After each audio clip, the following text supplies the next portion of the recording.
Assalamualaikum warahmatullahi wabarakatuh. Innal hamdalillah nahmaduhu wa nasta'inuhu wa nastaghfiruh wa na'udzu billahi min shururi anfusina wa min sayyiati a'malina. May yahdihillahu fala mudilla lahu wa may yudlil fala hadiya lahu. Asyhadu an la ilaha illallah wahdahu la syarika lahu wa asyhadu anna Muhammadan abduhu wa rasuluh sallallahu alaihi wa ala alihi wa sahbihi wa sallama tasliman katsira ila yaumiddin, amma ba'd.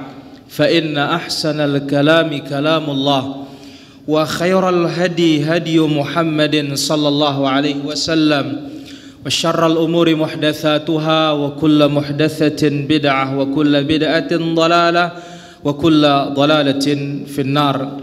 Ayyuhal muslimun wal muslimat rahimani wa rahimakumullah. Kesempatan yang berbahagia dan mulia ini, dan inilah pertemuan yang kedua dalam kajian kitab Syarah Umdatul Ahkam karya Al-Imam Al-Muwaffiq Ibnu Qudamah, atau karya Al-Imam Ibnu Qudamah Al-Hafidh Al-Athari Abu Muhammad Abdul Ghani bin Abdul Wahid Al-Maqdisi rahimahullahu ta'ala. Semoga Allah Azza wa Jalla memberikan kita manfaat dari hadis-hadis Nabi sallallahu alaihi wasallam. Cukuplah suatu kemuliaan kita mempelajari hadis yang disebut oleh Nabi sallallahu alaihi wasallam, naddarallahu ra'an sami'a maqalati fawa'aha. Allah subhanahu wa ta'ala menjadikan wajah orang-orang yang menghafal atau mendengarkan hadisku berseri-seri, berkilau, bersinar. Sami'a maqalati, mendengarkan ucapanku, fawa'aha, lalu dia hafal. Thumma addaha kama sami'aha, lalu dia sampaikan sebagaimana dia mendengarkannya. Maka ini adalah kemuliaan bagi kita mempelajari hadis-hadis Rasulullah sallallahu alaihi wasallam. Ikhwan yang dirahmati Allah subhanahu wa ta'ala, salawat dan salam tidak terlupakan bagi Nabi kita Muhammad sallallahu alaihi wa ala alihi wa sahbihi wasallam. Alhamdulillah, sudah kita ambil 3 hadis. Hadis yang pertama datangnya dari sahabat Umar ibnul Khattab, yaitu innamal a'malu binniyat. Kemudian hadis yang kedua datangnya dari sahabat Abu Hurairah radhiyallahu anhu wa ardhah, Allah tidak menerima salat seorang di antara kalian apabila berhadas sampai dia berwudu. Kemudian yang ketiga hadis Abdullah bin Amr bin As, Abu Hurairah, Aisyah, wailul lil aqabi minan nar. Wail, celaka bagi orang-orang yang menyisakan anggota wudunya sedikit saja tidak terkena dengan air wudu. Baik, sekarang kita masuki hadis ar-rabi', hadis yang keempat. Mudah-mudahan kita bisa ambil 3 hadis lagi para jamaah. An Abi Hurairah radhiyallahu anhu anna Rasulullah sallallahu alaihi wasallam qala,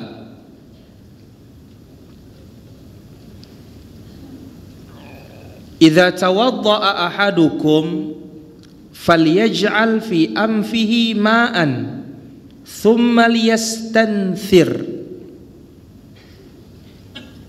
wa man istajmara falyutir wa idza istayqadha ahadukum min nawmihi falyaghsil yadayhi qabla an yudkhilahuma fil ina'i thalathan fa inna ahadakum la yadri aina batat yaduh wa fi lafdhin li muslimin falyastanshiq bimin kharaihi minal ma wa fi lafdhin man tawadda'a falyastanshiq.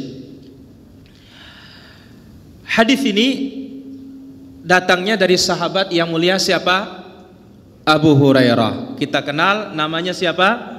Abdurrahman ibn Sakhar ad-Dawsi, sahabat yang paling banyak menghafal hadis Rasulullah sallallahu alaihi wasallam. Yang kita sebutkan jumlahnya berapa? 7. Yang paling banyak Abu Hurairah. Beliau mengatakan Rasulullah sallallahu alaihi wasallam bersabda, apabila seorang di antara kalian berwudu, letakkanlah air di dalam hidung.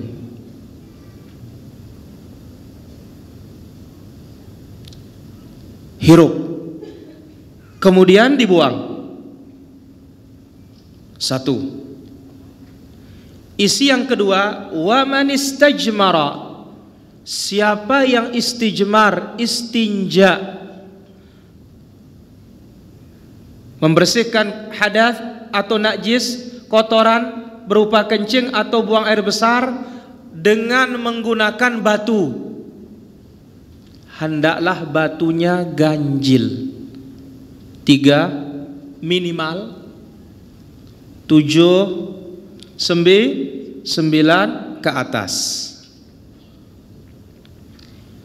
Isi yang ketiga hadis ini, apabila seorang di antara kalian bangun tidur, jangan langsung masukkan tangan ke dalam tempat uduk, bak uduk, tapi harus cuci tangan di luar dulu.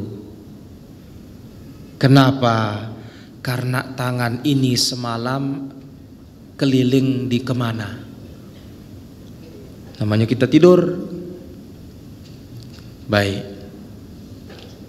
Dalam lafaz Imam Muslim, apabila seorang di antara kalian berwudu, falyastansyiq bimin kharaihi minal ma, hendaklah dia menghirup air ke dalam hidungnya. Dalam lafaz yang lain, siapa yang berwudu falyastansyiq, hendaklah istinsyaq. Istinsyaq, menghirup air ke dalam hidung. Mengeluarkan air namanya apa? Istinthar. Istinsyak dengan tangan kanan, istinthar dengan tangan kiri. Jangan pakai tangan kanan. Baik. Sudah kita katakan bahwasanya hadis kita ini mesti diriwayatkan oleh siapa? Bukhari dan Muslim. Maka hadis yang kita terima ini tenang kita, bahwasanya derajat hadis yang sangat tinggi riwayat Al-Bukhari dan Muslim. Para ulama kita membagi derajat hadis itu ada beberapa tingkatan. Yang paling tinggi muttafaqun alaih, disepakati kesahihannya oleh Al-Bukhari dan Muslim. Ini derajat yang paling atas apa? Muttafaqun alaih. Kemudian yang kedua, sahih diriwayatkan oleh Imam Al-Bukhari.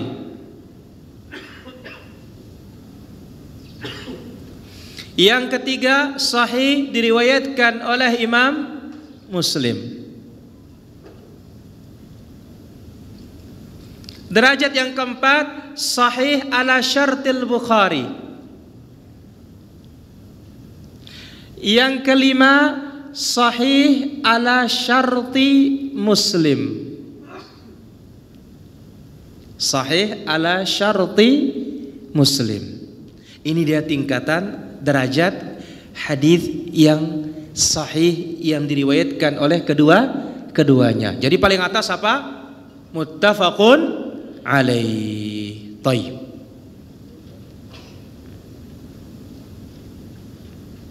Jadi hadis kita tadi sahih diriwayatkan oleh siapa?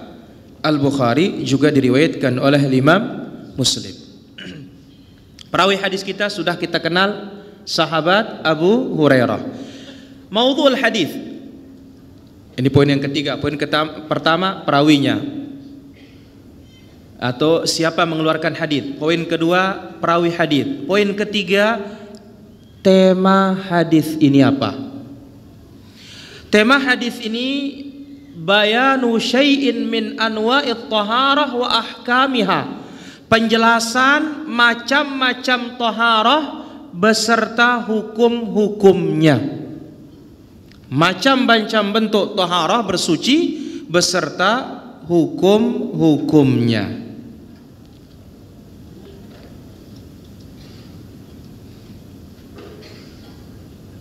Taib. Makna hadis ini secara garis besar.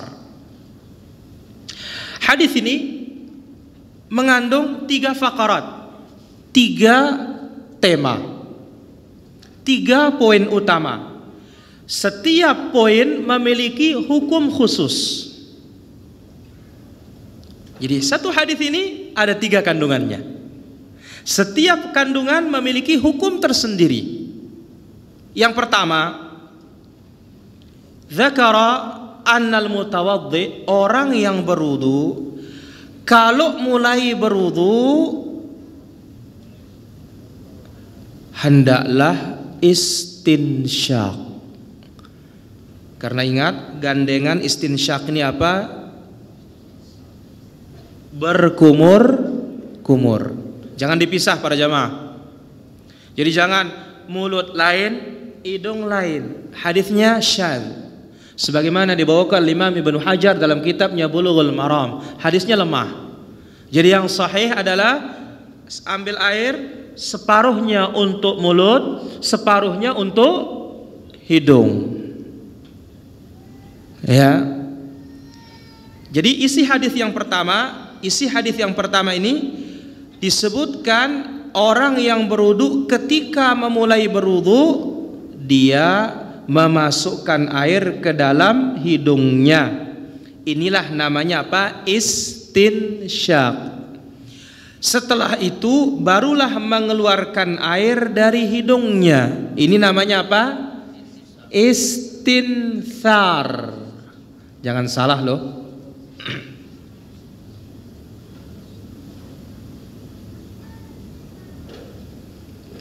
Kenapa disuruh membasuh hidung?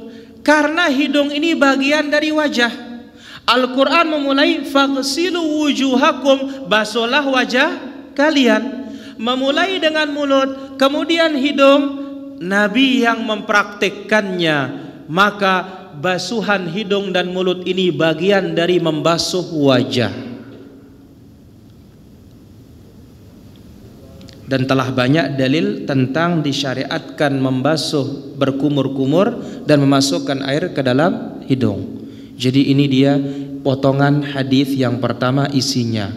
Begitu mulai wudu, jangan lupa berkumur-kumur, kemudian masukkan air ke dalam hidung, dan ini bagian dari membasuh wajah. Isi yang kedua.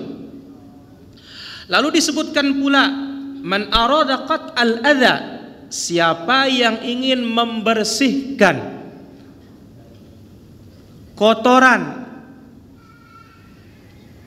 atau bekas kotoran yang sudah keluar dengan menggunakan batu, hendaklah batunya ganjil. Minimal berapa?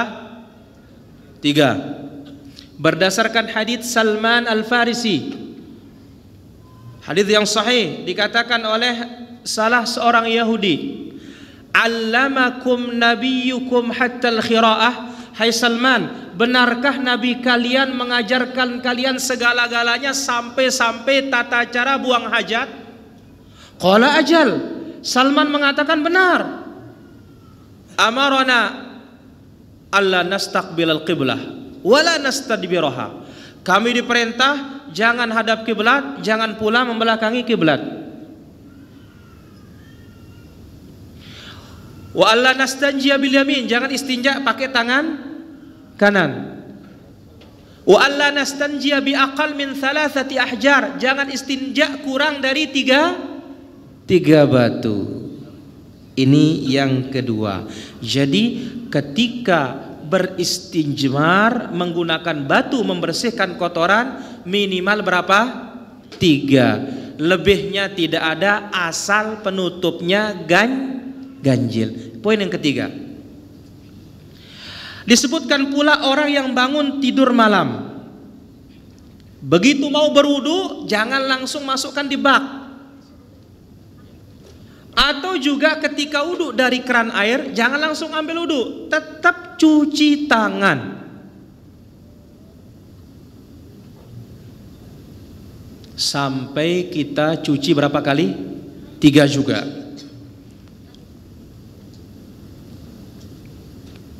Karena kita tidak mengetahui di tempat mana tangan ini menginap, jangan-jangan sudah menyentuh kotoran. Dari ketiga isi ini semuanya menyatakan tentang bersuci. Pertama, mensucikan wajah. Yang kedua, najis, kotoran. Yang ketiga juga menjaga kotoran. Maka cocok hadis ini diletakkan dalam kitabut Taharah. Tayyib. Ini dia makna yang terkandung di dalam hadis ini. Kemudian berikutnya, fiqhul hadis. Apa yang diambil dari hadis ini?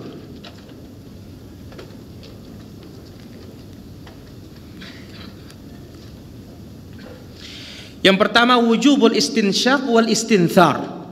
Wajib memasukkan air ke hidung dan mengeluarkannya. Hukumnya tidak sunnah tapi wajib. Dan hidung ini bagian dari wajah.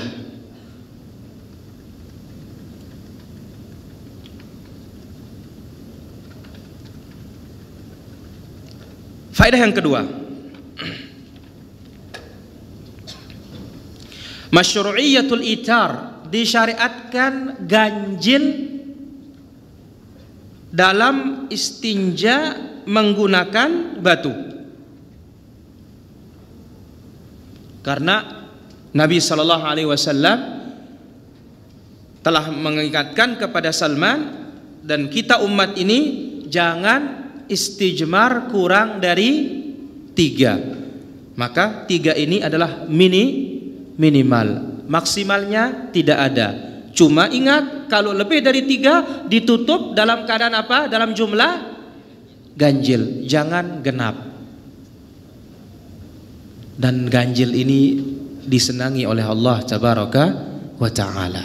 Baik, faedah yang ketiga,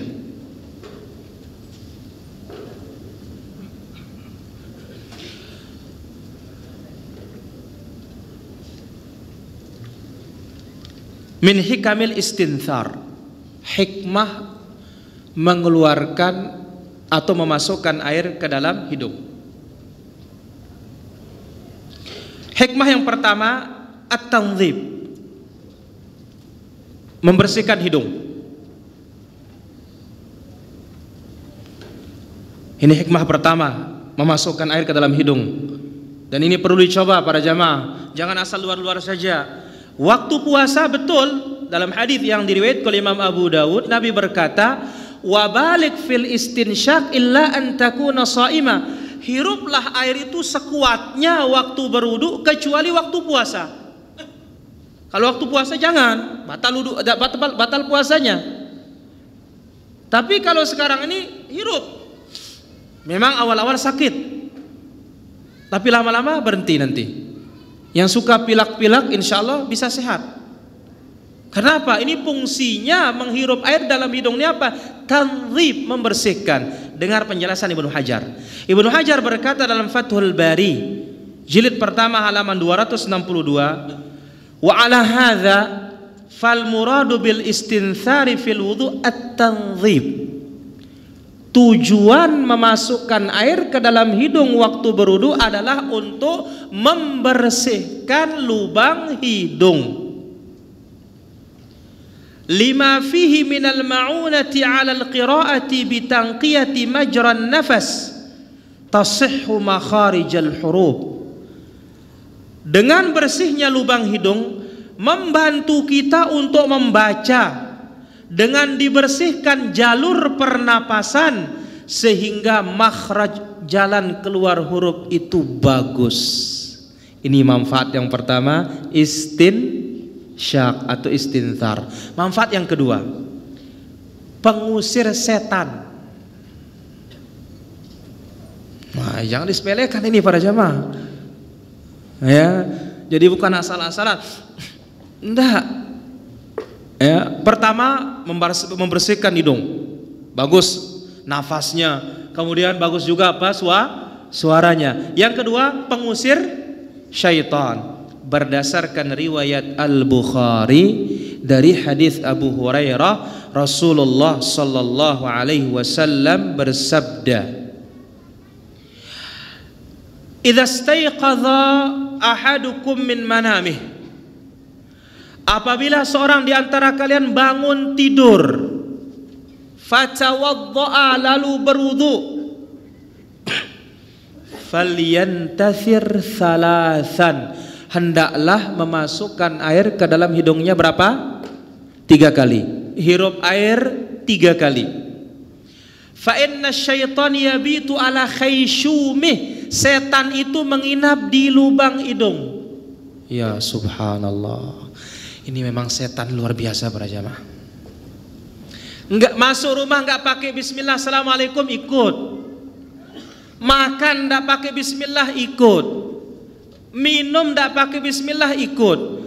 Berhubungan badan dengan istri enggak pakai doa, ikut.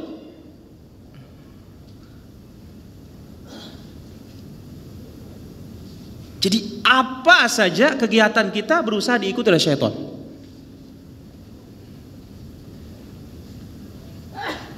Maka ini dia fungsi dari apa? Istinsyak. Kemudian faedah berikutnya,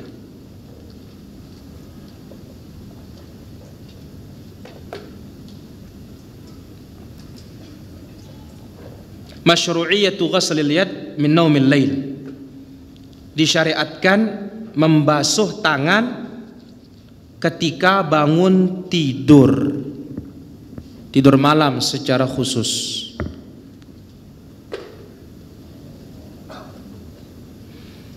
Tidur siang bagus dibasuh, tapi lebih dikuatkan lagi tidur malam. Berapa kali dibasuh?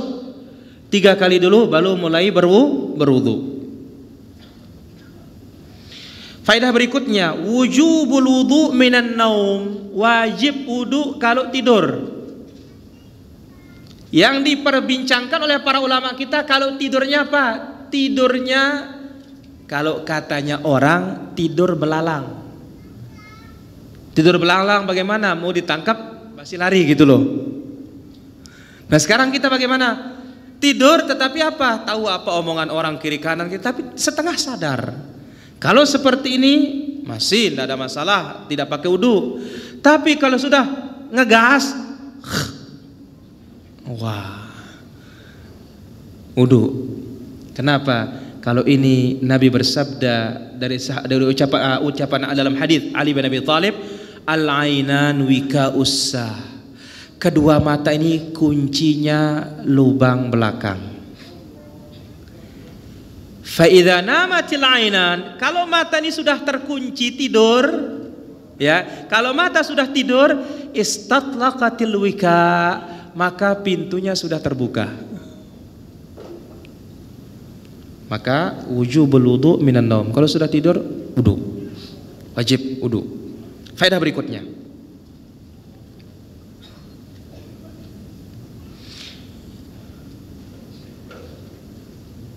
an-nahyu an idkhalil ina atau an idkhaliha il ina qabla ghusliha, larangan memasukkan tangan ke dalam bejana air sebelum dibasuh.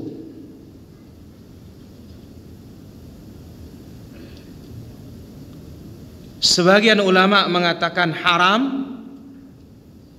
dimasukkan sebelum dibasuh, sebagian mengatakan makruh, dibenci.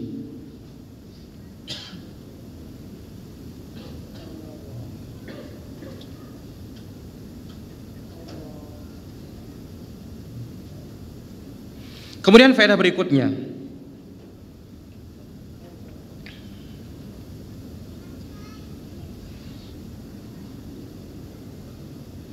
masyru'iyatul itar liman istanja bil hijarah, disyariatkan ganjil bagi yang beristinja dengan batu.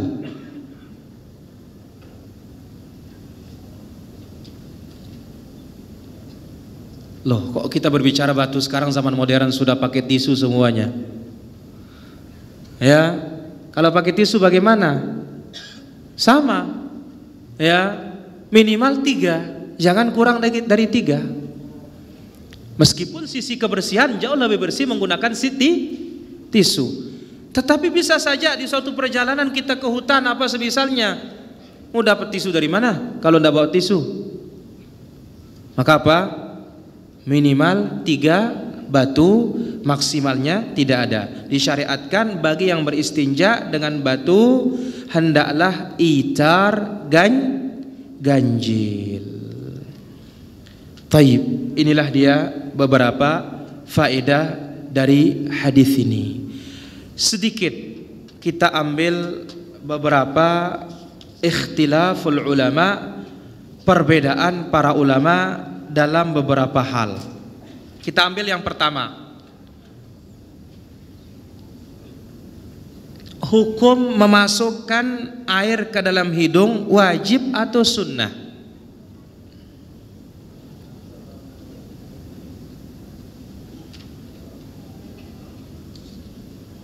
Ini yang kita ambil perbedaan pendapat para ulama. Kita katakan ada 2 pendapat. Pertama mengatakan hukumnya sunnah saja, tidak wajib. Dan ini dibawakan oleh Imam Al-Aini dalam kitab Umdatul Qari, ijma', kesepakatan ulama, dan ini pendapat jumhurul ulama, mayoritas para ulama. Memasukkan air ke dalam hidung ini adalah hukumnya sunnah, tidak sampai derajat wajib.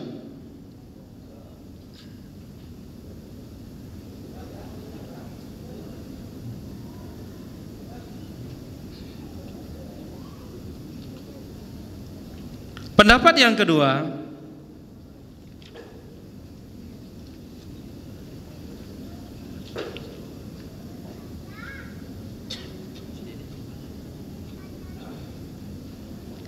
bahwasanya memasukkan air ke dalam hidung ini adalah hukumnya wajib.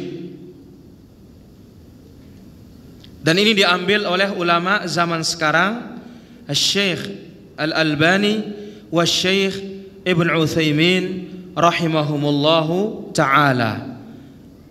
Jadi mereka mengatakan bahwasanya memasukkan air ke dalam hidung ini hukumnya adalah wajib karena berdasarkan perintah dari Rasulullah sallallahu alaihi wasallam, dan hukum asal perintah itu adalah wajib.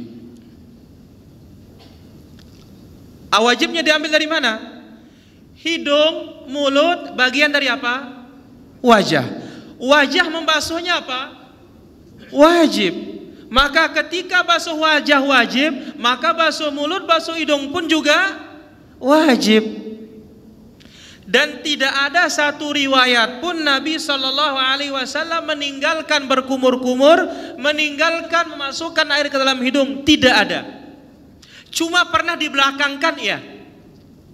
Dibelakangkan basuhannya, iya. Tapi ditinggalkan tidak pernah sama sekali oleh Rasulullah sallallahu alaihi wasallam. Dan pendapat ini memiliki kekuatan dalil para jamaah.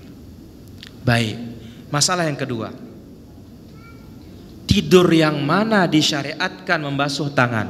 Tidur siangkah atau tidur malam? Pertama, mayoritas ulama mengatakan semua tidur, malam maupun siang, sebelum berwudu tidak boleh langsung-langsungan wudu. Cuci tangan dulu. Bangun tidur siang mau wudu, cuci tangan dulu. Bangun tidur malam mau wudu, cuci tangan dulu. Sebelum dimasukkan ke bak atau sebelum mulai berwudu. Berdasarkan keumuman hadis Nabi, min naumihi, bangun tidurnya. Tidak disebutkan tidur malam atau tidur siang. Pendapat yang kedua, ini pendapatnya Imam Ahmad. Imam Ahmad mengatakan naumul lail faqat, tidur malam saja. Kenapa? Karena lafadz hadis itu mengatakan fa inna ahadakum la yadri aina batat yaduh. Seorang di antara kalian tidak tahu di mana tangannya menginap. Namanya menginap kapan? Siang hari apa malam hari? Malam hari. Dari sini Imam Ahmad mengatakan kewajiban membasuh tangan bangun tidur ini tidak ada kecuali tidur malam. Namun yang lebih dekat adalah apa yang diambil oleh mayoritas para ulama, karena hikmah mencuci tangan inilah untuk bersuci. Maka pendapat lebih dekat adalah pendapat mayoritas ulama, bangun tidur siang, lebih kuat lagi untuk cuci tangan bangun tidur malam. Baik, habis hadis yang keempat, kita masuk hadis yang kelima. An Abi Hurairah radhiyallahu anhu anna Rasulullah sallallahu alaihi wasallam qala, Nabi sallallahu alaihi wasallam bersabda, la yabulanna ahadukum fil ma'il ladzi la yajri thumma yaghtasilu minhu. Tidak boleh seseorang kencing di air yang tergenang kemudian mandi dengan air tersebut. Jadi airnya sudah dikencingi, kemudian pakai mandi lagi. Baik. Lafadz Imam Muslim, la yaghtasilu ahadukum fil ma'id daim wa huwa junubun. Ini bukan kencing kalau ini. Tidak boleh mandi junub di air yang tergenang. Artinya nyemplung masuk di dalamnya, enggak boleh. Taib, hadis ini sahih riwayat siapa? Bukhari wa Muslim. Poin kedua, perawi hadis kita sudah kita kenal siapa? Sahabat Abu Hurairah. Poin yang ketiga, tema hadis ini apa?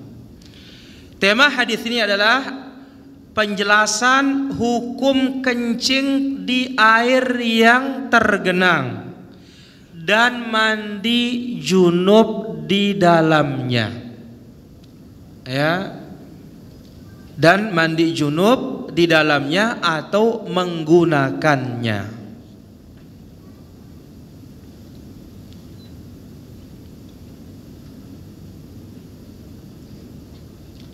Penjelasan hadis ini, Nabi Shallallahu Alaihi Wasallam melarang kencing di air yang tergenang yang tidak mengalir, seperti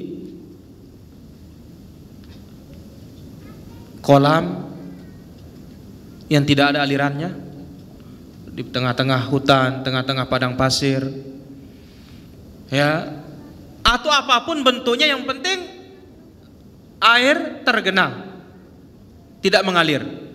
Jadi bukan sungai, bukan parit, bukan pula kolam yang punya sirkulasi.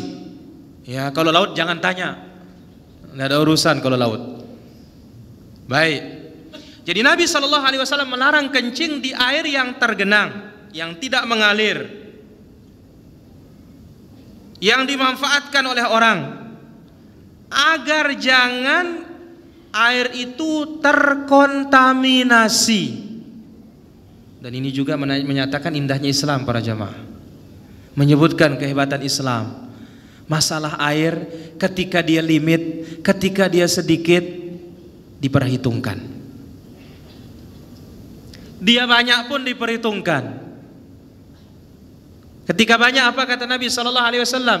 Ya Rasulullah, apakah tetap kita berwudu dengan sedikit meskipun sungai di depan kita? Nabi mengatakan, wa in kunta ala nahrin jarin, sekalipun kamu berada di sungai yang mengalir, tetap sedikit kamu pakai air. Sekarang ini air tergenang, tidak ada air, jangan kencing di sini. Setelah kencing dipakai lagi. Loh, kok bisa seperti itu pikiran manusia? Bisa saja, tidak peduli dari air kencing langsung masuk lagi, bisa saja para jamaah. Mungkin kalau kita pikiran orang-orang modern, sayang air ini, tidak bakalan kencing kita di sini. Tapi kalau orang badui-badui bagaimana coba? Ya, pikiran-pikirannya primitif, tidak ada urusan orang lain, mungkin dia saja yang pakai sudah kencing pakai. Ya, baik. Maka Islam, ya, Nabi kita SAW melarang kencing di air yang tergenang, yang mana dibutuhkan oleh orang yang mengakibatkan air itu terkontaminasi dan kotor, dan akan mengakibatkan al-amrad al-fattakah, menimbulkan penyakit yang berbahaya. Satu, kencing. Yang kedua, kama naha anil ightisal, Nabi juga melarang untuk mandi. Ya, dengan memasukkan badan kita di air tersebut atau sebagian badan kita di air tersebut, sehingga orang lain nanti bisa memanfaatkan. Karena kalau orang lihat kita sudah mandi di dalamnya, datang berikutnya bagaimana? Bekasnya dia. Jangan-jangan yang mandi ini apa? Punya panu, punya apa? Wih, nggak enak ya. Tadi sudah dia orang mandi, Pak, sudah penuh dengan panu lagi kulitnya. Gimana kamu pakai? Islam memperhatikan ini. Ya, itu dia tidak junub. Dia tidak junub.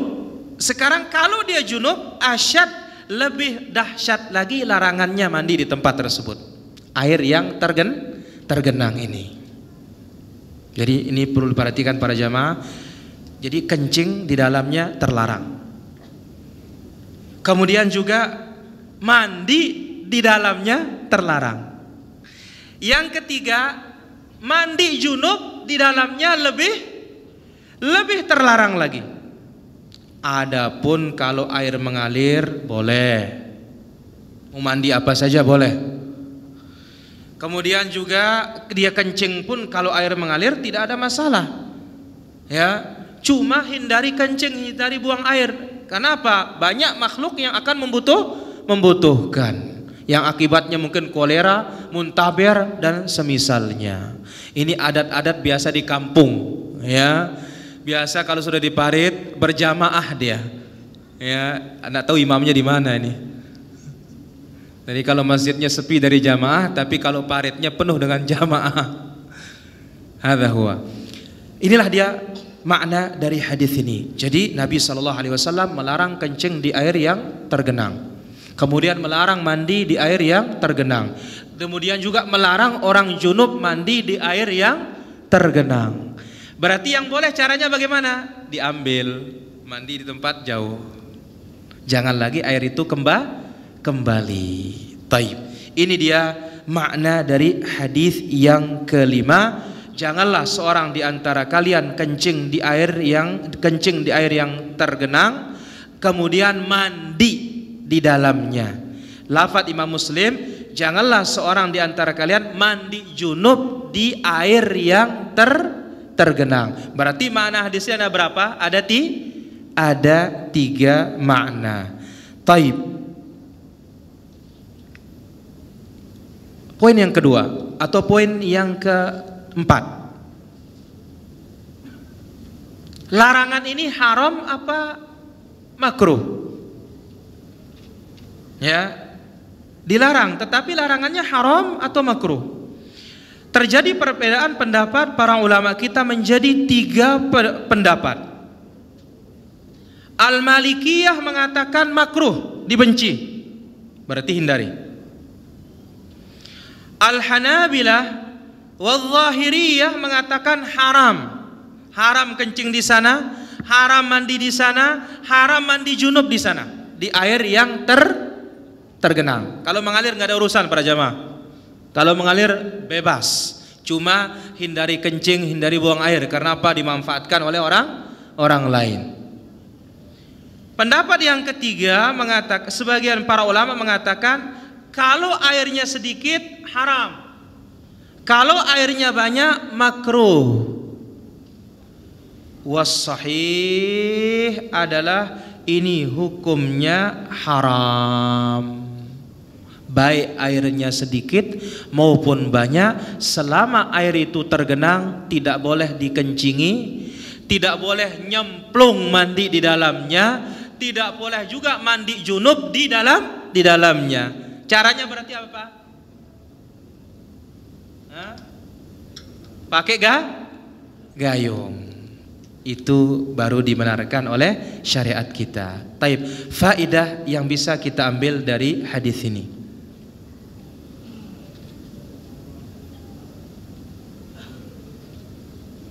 Yang pertama, an-nahyu anit tabawuli fil ma'il ladzi la yajri wa tahrimuh. Larangan kencing di air yang tergenang dan haram hukumnya. Wa aula bit tahrim at-taghawwud. Lebih haram lagi kalau buang air besar. Kencing aja haram, apalagi buang air besar. Baik kencingnya sedikit maupun banyak, baik airnya sedikit maupun banyak, karena kebutuhan orang terhadap air. Ini faedah yang pertama. Larangan kencing di air yang tergenang yang tidak mengalir, dan hukumnya haram. Akan lebih haram kalau buang air besar, baik sedikit maupun banyak, karena kebutuhan orang kepada air. Faedah yang kedua, an-nahyu anil inghimas alil ightisal fil ma'id daim bil inghimas fi. Larangan mandi di air yang tergenang dengan menceburkan badan di dalamnya. La siyamal junub, lebih-lebih kalau mandi besar. Sebab mandi besar apa para jamaah? Pertama, ihtilam, mimpi basah, keluar air. Ingat, mimpi basah keluar air baru namanya junub. Karena Nabi bersabda, innamal ma'u minal ma'. Mandi itu dikarenakan ada air. Kemudian Nabi mengatakan, na'am idza ra'atil ma'. Wanita wajib mandi kalau melihat air. Yang kedua apa? Karena iltiqaul khitanain, bertemunya dua sunatan, meskipun tidak keluar mani. Nabi bersabda, idzal taqal khitanan faqad wajabal ghuslu. Kalau bertemu dua sunatan wajib mandi, meskipun tidak keluar mani. Memang di awal-awal kalau berhubungan tidak keluar mani cukup mandi. Tapi setelah itu datang riwayat yang hadis yang tadi, kalau bertemu dua sunatan maka telah wajib mandi. Tapi mana lagi hadas besar? Naam, wanita mandi haid. Mana lagi? An-nifas. Hadza huwa, barakallahu fikum. Nah, jadi faedah yang kedua, larangan mandi di air yang tergenang dengan menceburkan diri ke dalamnya, lebih-lebih ketika junub. Meskipun tidak kencing. Bab kencing lain lagi. Wal masyru', dan yang disyariatkan adalah mencebok. Ya, ambil dengan cebokan atau ambil dengan gurfah tangan kita. Jangan masuk ke dalamnya. Faedah yang ketiga, jawazu dzalika fil ma'il jari wal ahsanu ijtinabuhu. Bolehnya mandi dan kencing di air yang mengalir.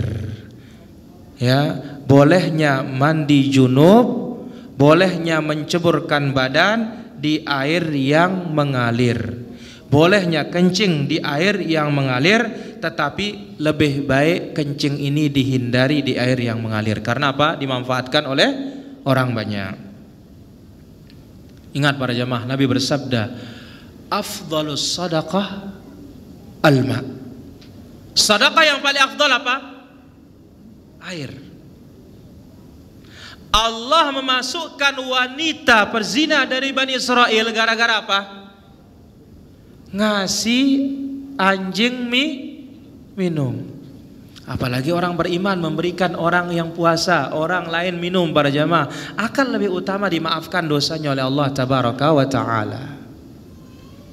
Baik, faedah berikutnya yang keempat, an-nahyu an kulli syai'in min sya'nihi al-adha wal i'tida', larangan terhadap segala sesuatu yang menyakiti.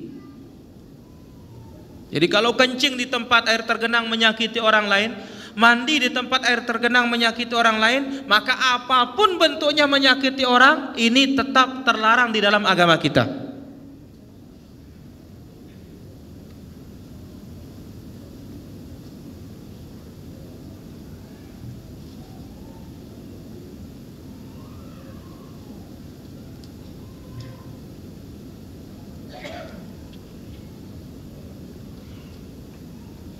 Baik, itulah dia faedah yang bisa kita ambil dari hadis yang kelima. Kemudian kita masuk ke hadis yang keenam dan ketujuh.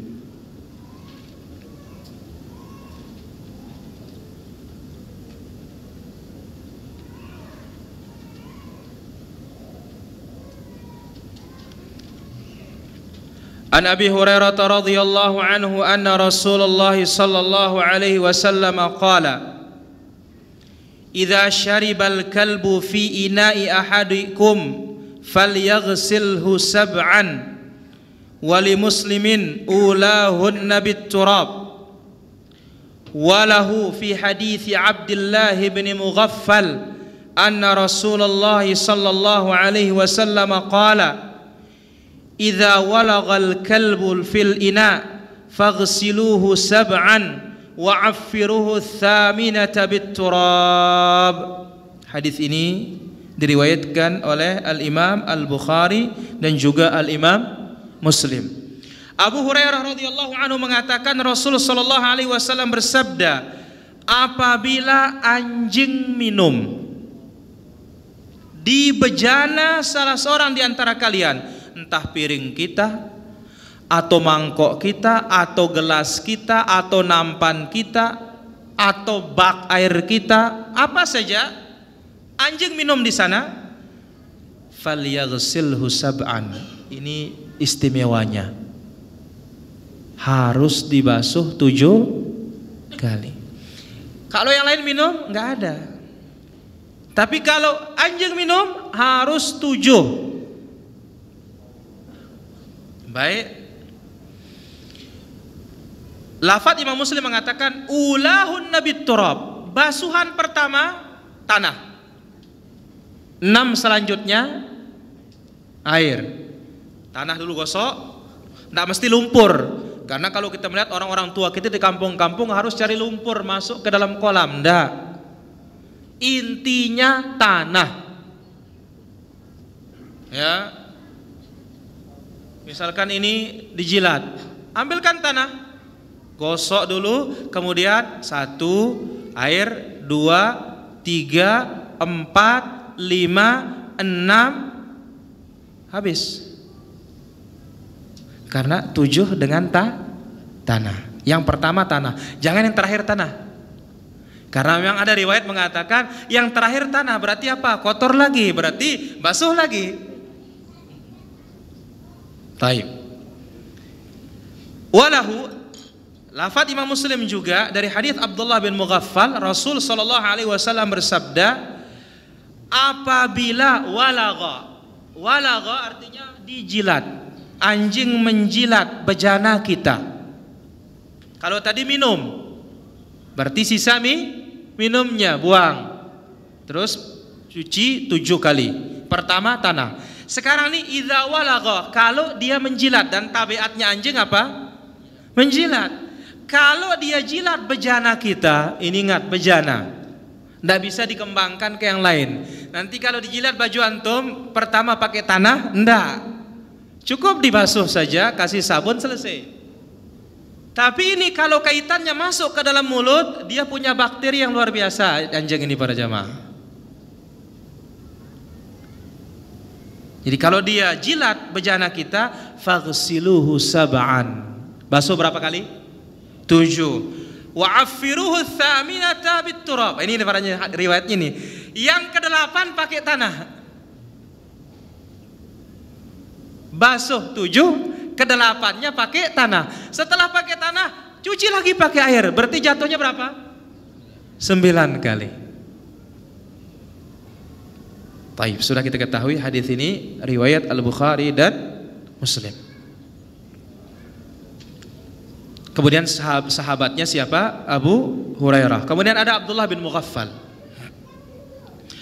Abdullah ibn Mughaffal ibnu Ubaid ibn Naham ibn Afif al-Muzani dari Madi Mudhar, termasuk beliau ashabus syajarah yang ikut berbaiat di bawah pohon di Hudaybiyah. Dan Nabi bersabda, la yaliju ahadan an-nara man ba'a tahta syajarah. Tidak akan masuk neraka siapapun yang berbaiat di bawah syajarah. Apa kisah baiat ini para jamaah? Kisah baiat ini Nabi mau umrah masuk Mekah. Begitu sampai di Aqabah atau sampai di Hudaybiyah, Quraisy mencegah, tidak boleh masuk Mekah. Masuklah utusan Nabi, menjadi negosiatornya Utsman ibn Affan. Datang berita ke Nabi, katanya Utsman dibunuh. Langsung Nabi SAW mengumpulkan sahabat yang sekian ribu itu. Mereka sepakat, kita sampai tetesan darah terakhir. Itu sebabnya dikatakan bai'atus syajarah. Laqad radhiyallahu 'anil mu'minin idh yubayi'unaka tahtash syajarah. Dalam suratul Fath, Allah telah meridhai orang-orang beriman yang berjanji setia kepadamu di pohon. Janji setia apa? Siap mati. Nah, termasuk siapa di sini perawi hadis kita? Abdullah ibn Mughaffal. Wa huwa ahadul fuqaha al-asyrah, termasuk salah satu dari ulama yang 10 yang diutus oleh Umar bin Khattab radhiyallahu an mengajarkan umat ini agama di Irak, di Basrah. Beliau tinggal di Basrah, menetap di Basrah, dan salah seorang yang paling banyak menangis, dan sahabatnya juga, dan bapaknya juga termasuk sahabat, Abdullah bin Mughaffal. Mughaffal juga sahabat. Beliau wafat tahun 57 Hijriyah radhiyallahu anhu wa ardha. Taib, tema hadis ini bayanu kaifiyat tathhiri najasatil kalb. Hadis ini menjelaskan bagaimana cara membersihkan kotoran anjing.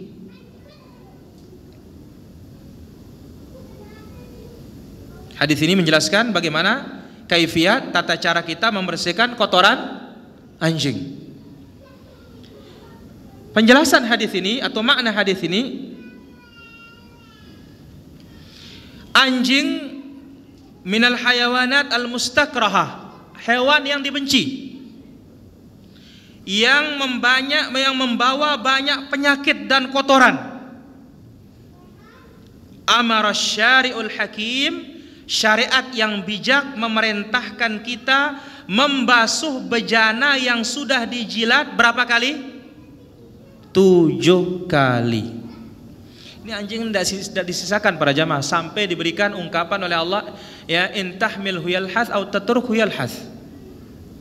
Ya, kita giring anjing ini tetap lidahnya menjulur terus, dibiarkan juga tetap menjulur. Ya. Kemudian semuanya diisap, dijilat. Yang baik dijilat, yang kotor pun dijilat. Ini tabiatnya. Dan lebih lagi namanya penyakit apa? Anjing gila yang disebut oleh Nabi Sallallahu Alaihi Wasallam, seperti itulah dia penyakit hawa nafsu. Baik, sekali lagi, anjing merupakan hewan yang dibenci, yang banyak membawa kotoran dan penyakit. maka syariat yang bijak ini memerintahkan kita membasuh bekas jilatannya 7 kali. Yang pertama dengan apa? Tanah. Kemudian selanjutnya menggunakan air. Dengan demikian tahsulun nadhafatut tammah, terwujudlah kebersihan yang sempurna dari najis anjing dan mudaratnya anjing. Tidak ada yang tahu mudaratnya anjing kecuali orang yang berteman dengan anjing. Ya, musim rabies mereka harus ke dokter hewan. Kemudian selanjutnya apa? Nabi SAW mengatakan dalam hadisnya yang maknanya, siapa memelihara anjing di rumahnya, naqasa min ajrihi kulla yaumin qirat, akan berkurang pahalanya setiap hari seperti 1 gunung Uhud. Ini kalau kita punya pahala. Kalau nggak punya pahala mau bayar pakai apa? Tapi sekarang orang gagah-gagahan ya, gaya-gayaan, bawa anjing, olahraga sama anjing. A'udzubillah. Ya, penjaga di dalam rumahnya anjing. Yang boleh apa? Untuk berburu boleh. Kalbul hirasa, menjaga tanaman kita boleh, tapi menjaga rumah jangan para jamaah. Karena itu akan berkurang setiap hari pahala kita 1 gunung. Sholat jenazah aja nggak pernah. Ya, taib. Ini dia makna dari hadis ini. Kemudian fiqhul hadis. Apa yang bisa kita ambil dari hadis ini?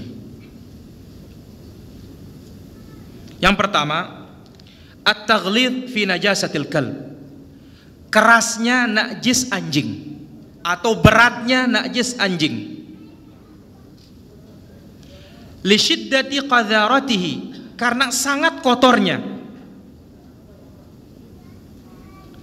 Fa innahu yanjus wa illam tadhhar fihi atharun najasah. Anjing ini najis meskipun tidak muncul bekas najisnya. Sekarang air liur kan putih aja, cair aja, tapi tetap dia najis dan najisnya berat. Dan ini dikatakan najasah mughalladhah, najis berat. Ini faedah yang pertama.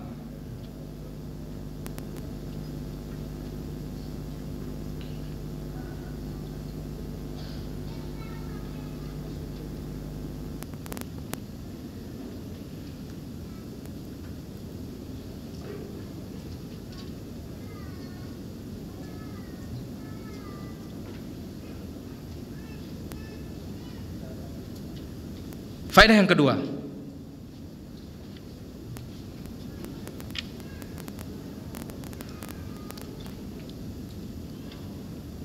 wujubu ghasli ma walagha fihi 7 marrat. Wajibnya membasuh yang dijilat 7 kali. Sedikit pertanyaan. Apakah liurnya saja yang najis ini?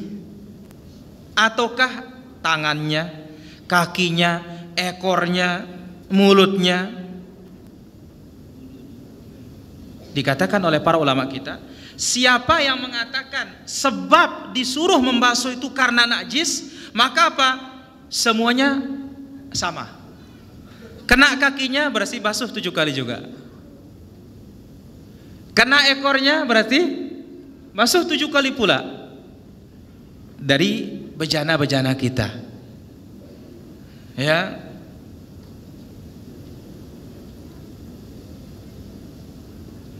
Dan Ibnu Abbas telah mengatakan bi annal ghasla min wulughil kal bi annahu rijsun. Membasuh bekas jilatan anjing ini karena dia najis. Maka apa? Kena dengan tangannya, kena dengan lainnya, sama tetap hukumnya. Tetap 7 kali. Kemudian faedah yang ketiga, Wujub isti'malit turabi marrah, wajib menggunakan tanah sekali. Wal aula ayyakuna ma'al ula, dan utamanya kapan? Pertama kali.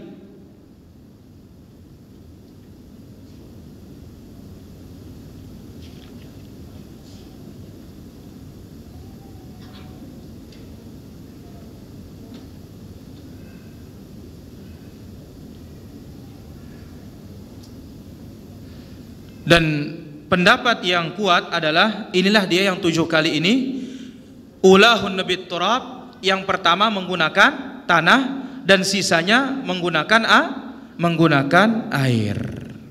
Kemudian faedah berikutnya,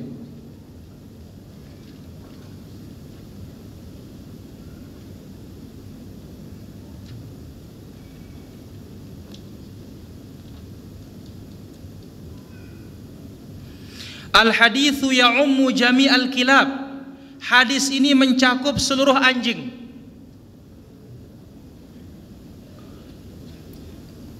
Li'annahu lam ya'ti 'anin nabi sallallahu alaihi wasallam fihi khususiyah minha duna syai'.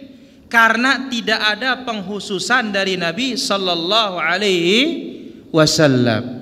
Jadi kalau anjing hitam najis 7 kali, kalau anjing merah enggak ada. Tapi kalau bab memutus salat, yaqta'u salatul mar'i thalatha, yang memutus salat seorang berapa? 3. Al-mar'atu al-balighah, wanita yang baligh. Yang kedua apa? Al-himar, keledai. Yang ketiga apa? Anjing hitam. Anjing kuning berarti enggak? Anjing putih enggak? Lah Nabi SAW ditanya, ma balul aswad minal ahmar wal abyad. Loh, apa bedanya anjing hitam dengan anjing putih, anjing merah? Dijawab oleh Nabi SAW, al-kalbul aswadu syaitan. Anjing hitam itu setan. Kalau anjing putih anjing.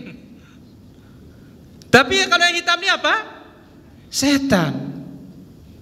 Maka itu sebabnya Nabi SAW mengatakan apa? Idza shalla ahadukum falyadnu ila sutratih. Apabila seorang di antara kalian salat, mendekatlah ke pembatasnya, sutrahnya. Ya. Wa idza marra ahadun falyamna'hu. Apabila seorang lewat, atau idza arada ahadun an yaqta'a salatahu, apabila seorang ingin memutus salatnya, falyamna'hu, cegah dia.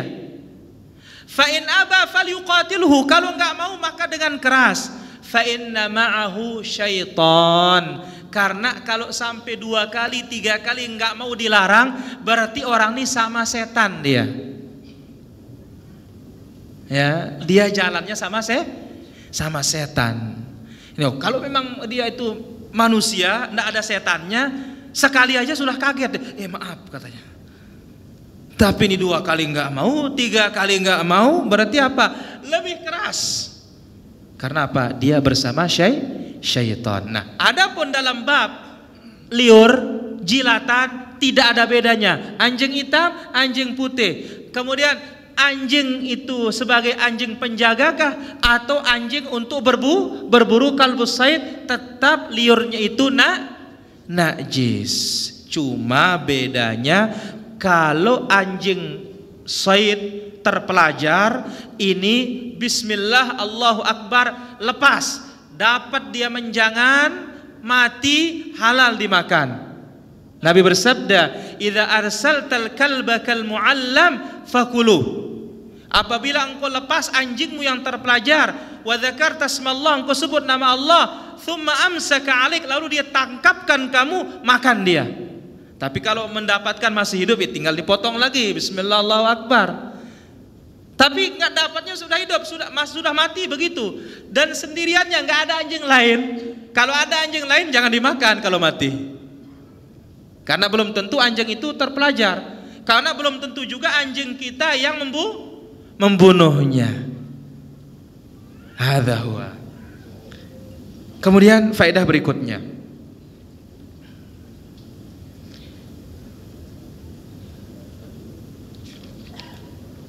la yaqumu maqamat turabi syai'. Tanah tidak bisa digantikan dengan apapun. Wa huwa madhhabu jamaahir ahli ilm. Inilah dia madhabnya, pendapatnya mayoritas para ulama. Ibnu Daqiq berkata, qauluhu bit turab, Nabi mengatakan menggunakan tanah yang pertama, yaqtadi ta'yinu, harus tanah. An-Nawawi rahimahullah berkata dalam syarah Sahih Muslim, wala yakumul ashnan was-sabun maqamat turab alal asah. Menggunakan dedaunan, menggunakan sabun tidak bisa menggantikan posisi tanah dalam pendapat yang paling sahih. Al-Mardawi berkata dalam Insaf, ini Hanabilah, was-sahihu minal madhab ishtiratut turab. Yang sahih dari madhabul Hanabilah disyaratkan tanah, tidak bisa menggunakan sabun, mesti menggunakan tanah. Inilah dia poin hadis yang ke-6 dan ke-7. Kemudian kita masuk hadis yang ke-8.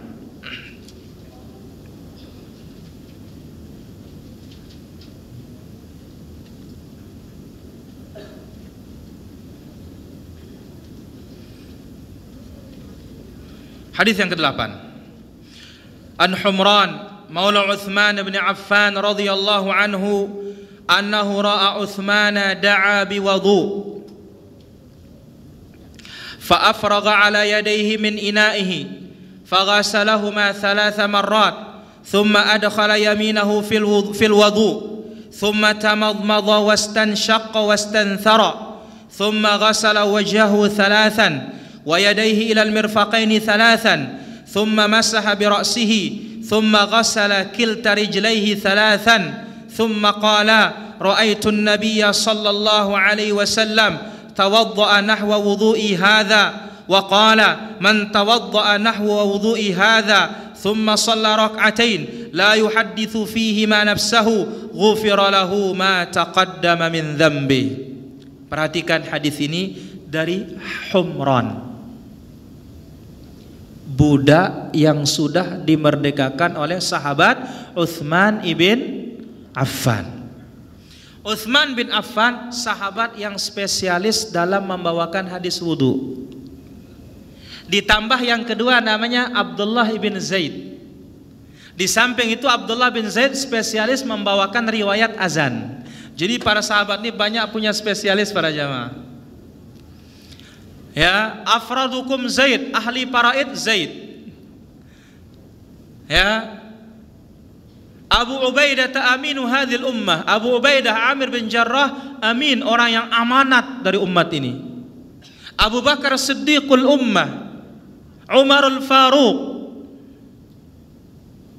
Taib.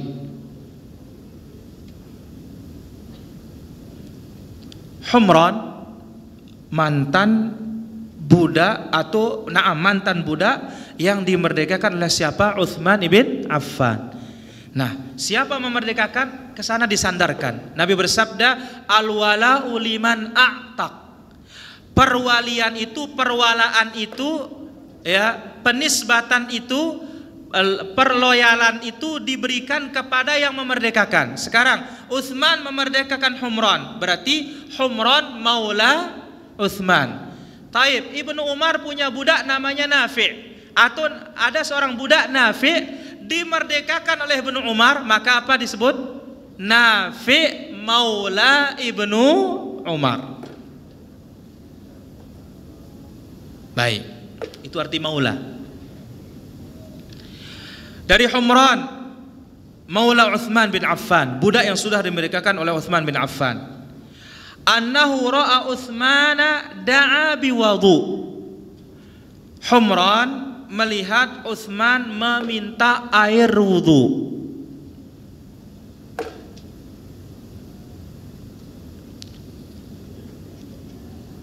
Uthman meminta apa? Air wudu. Ini boleh para jamaah. Orang-orang alim, orang-orang berwibawa boleh minta tolong. Fulan ambilkan saya air. Ada satu kisah para jemaah, dan ini menunjukkan kecerdasannya Hajjaj bin Yusuf. Hajjaj bin Yusuf terkenal bengis, jahat, ya, cerdas. Pada suatu ketika naik mimbar khutbah Jumat belum wudu. Akhirnya apa katanya? Ayuhal muslimun, hari ini khutbah kita adalah bagaimana cara wudu Nabi katanya. Ambilkan saya wudu katanya. Ya, habis wudu selesai khutbahnya sudah. Baik. Orang-orang berilmu, orang-orang alim, orang-orang besar boleh minta tolong. Ya, ambilkan wudu. Ambil contoh lain. Seorang guru boleh minta tolong kepada muridnya, ambilkan saya air. Yaitu Harun ar-Rasyid punya anak, dikirim belajar kepada salah seorang ulama Ahlus Sunnah yang bernama Al-Asma'i. Ini ulama bahasa nih para jamaah. Al-Asma'i. Pada suatu ketika dilihat dari kejauhan oleh Harun ar-Rasyid, Al-Asma'i sedang berwudu. Yang menuangkan air wudu muridnya. Muridnya siapa? Muridnya ini anak khalifah para jamaah. Anak khalifah muridnya. Sang murid dengan kendi dituangin gurunya. Besoknya datang teguran kepada sang alim. Ya Imam, aku kirim anakku kepadamu untuk belajar ilmu dan adab. Perhatikan nih para jamaah, belajar ilmu dan adab. Kenapa engkau tidak suruh anakku itu satu tangan pegang kendi, satu tangannya menggosokkan anggota wudu'mu? Allahu Akbar. Anaknya khalifah para jamaah, tukang gosok ini.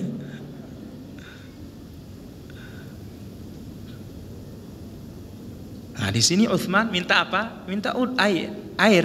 Dari siapa? Dari budaknya. Ambilkan saya air katanya. Fa afragha ala yadayhi min ina'ihi. Lalu dia tuangkan air ke tangannya dari bejana tersebut. Tidak langsung dimasukin. Dia tuang dulu air dari bejana tersebut dan dia basuh kedua tangannya. Faghasalahuma thalatha marrat. Sebelum berwudu Utsman membasuh berapa kali? 3 kali. Ingat, ini kaifiat berwudu para jamaah. Bangun tidur siang, cuci tangan. Tidak tidur pun tetap cuci tangan. Tidur malam lebih kuat lagi, mesti cuci tangan. Berapa kali? 3 kali. Thumma adkhala yaminahu fil wudu. Lalu dia masukkan tangan kanannya ke dalam bejana air wudu itu. Thumma tamadmada wastanshaqqa wastanthara. Dia ambil air, kemudian berkumur-kumur dan menghirup air ke dalam hidungnya, kemudian mengeluarkan air tersebut. Urutannya nih, cuci tangan, kumur-kumur, hirup, kemudian buang. Thumma ghasala wajhahu thalathan. Lalu dia basuh wajahnya berapa kali? 3 kali. Perhatikan wajah para jamaah. Wajah ini min manabitis sya'ril mu'tad, dari tempat tumbuh rambut yang biasa. Ini nama mu'tad biasa di sini, yaitu di bawahnya ubun. Karena ada yang tidak biasa. Bagaimana tidak biasa? Mungkin ada orang sudah tua, akhirnya apa? Tumbuh rambutnya ke belakang. Maka jangan jadi wajah ini, tidak bisa. Ya, manabitis sya'ril mu'tad, tempat tumbuh rambut biasa berarti ini. Ini min manabitis sya'ril mu'tad ila dhiqni, sampai ke dagu. Ini panjangnya apa? Wajah. Lebarnya minal udhuni ilal udhuni, dari telinga ke telinga. Dia basuh berapa kali? 3 kali. Ya, 3 kali. Kemudian dikatakan wa yadaihi ilal mirfaqaini thalathan. Perhatikan, yadain dalam bahasa Arab ketika disebut yad, ini nama yad, sepotong tok. Niat. Ini sudah bukan niat, namanya lengan. Lengan bawah, lengan atas. Ya, maka jangan salah ketika basuh tangan siku dulu.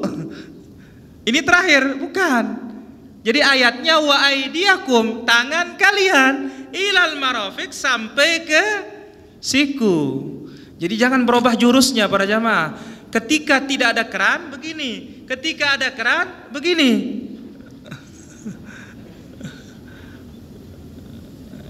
Perhatikan, salah saman, 3 kali. Ingat, perhatikan ini siku harus masuk basuhan. Dan Nabi SAW adara ala mirfaqihil ma, dikelilingkan air itu di sikunya. Baik. Kemudian tangan kirinya pun demikian. Ya. Sampai ke sikunya 3 kali.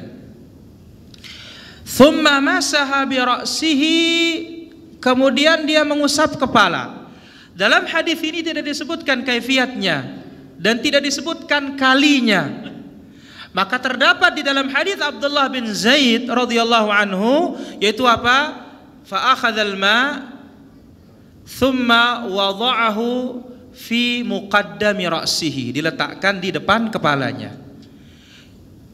Thumma dhahaba bihima ila qafahu, dia dorong ke belakang sampai ke tengkuknya.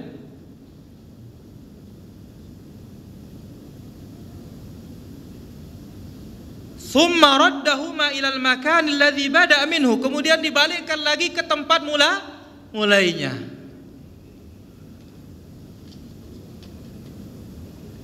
Langsung dia masukkan telunjuk ke dalam lubang telinga, kemudian ibu jari memegang daun telinga bawah, diputar ke atas. Karena Nabi bersabda dalam riwayat Imam Ahmad, al-udhunani minar ra'si, kedua telinga ini bagian dari kepala. Itu satu cara. Cara yang kedua, dan riwayat yang sahih juga, ambil air, ya tadi ambil air, buang. Cara yang kedua, ambil air, jangan dibuang, langsung disiram ini. Dorong ke belakang, tarik ke depan. Cara yang ketiga, ambil air dari belakang. Ya. Dorong ke depan.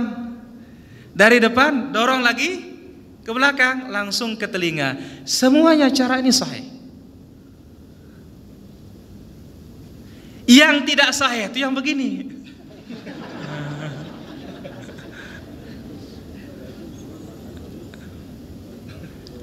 Taib. Cara Nabi yang lain bagaimana? Beliau pakai sorban. Ambil air, famasaha binasiyati, dia usap ubun-ubunnya saja. Ambil dengan kedua tangan air, usap ubun-ubunnya. Sisanya di luar sorban. Itu kaifiat yang datang dari Rasulullah sallallahu alaihi wasallam. Taib. Memang pendapat Imam Syafi'i rahimahullah taala dibawakan dalam kitabnya Al-Um wa yujzi'u syu'airat. Beberapa helai rambut sah, tetapi beliau mengatakan di ujung ucapannya, wa akhtaru hadits Abdullah bin Zaid, saya pilih hadisnya Abdullah bin Zaid, yaitu tadi ambil air dengan kedua tangan, kemudian letakkan di ubun-ubun, kemudian dorong ke belakang sampai tengkuk, dari tengkuk balikkan lagi ke depan. Ini cara yang diambil oleh Imam Asy-Syafi'i rahmatullahi alaihi. Baik. Kemudian, thumma ghassala kilta rijlaihi thalathan. Lalu beliau membasuh kedua kakinya, mulai dari kaki kanan termasuk di dalamnya mata kaki sambil diselang-selangi jari kakinya, kemudian kaki kiri pun demikian. Thumma qala, terakhir Utsman berkata radhiyallahu an, ra'aitun nabiyya sallallahu alaihi wasallam tawaddaa nahwa wudu'i hadza, seperti wuduku ini aku melihat Nabi berwudu. Seperti wuduku ini aku melihat Nabi berwudu.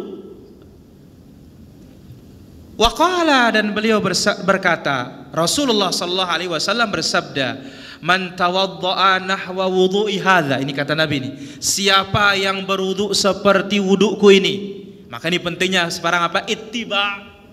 Kita kaji hadis ini supaya ikut mencontoh.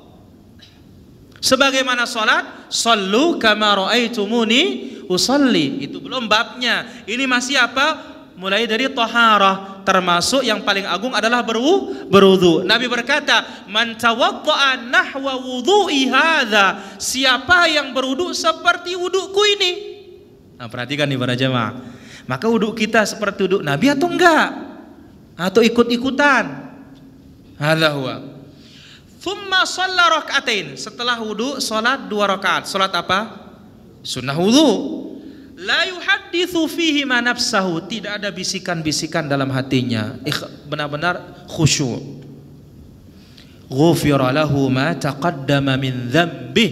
Allah mengampuni dosa-dosanya yang telah lalu. Allahu akbar. Gampangnya dapat pahala para jamaah, tapi rusaknya juga gampang. Baik. Hadis ini sahih diriwayatkan oleh siapa? Al-Bukhari, kemudian juga Al-Imam Muslim. Tapi perawi hadis kita sekarang nih, yaitu Amirul Mukminin. Siapa? Utsman ibnu Affan ibnu Abil As ibn Umayyah ibn Abdi Syams ibn Abdi Manab. Berarti bertemu juga nasabnya dengan siapa? Rasulullah sallallahu alaihi wasallam. Beliau termasuk orang-orang yang pertama Islam. Islamnya melalui tangannya siapa? Abu Bakar As-Siddiq. Beliau diberikan julukan apa? Hadiah. Terus tambah lagi. Dapat buku aja kalau gitu. Dzunnurain. Tambah lagi.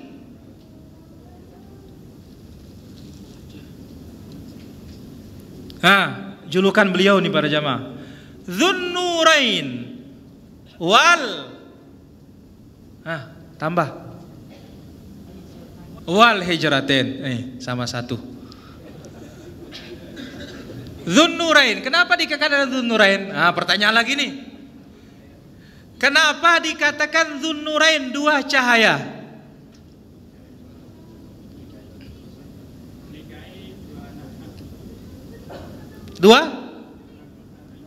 Masya Allah, barakallahu fiik. Menikahi 2 putrinya Nabi Muhammad SAW. Siapa namanya? Ini panjang pertanyaannya nih.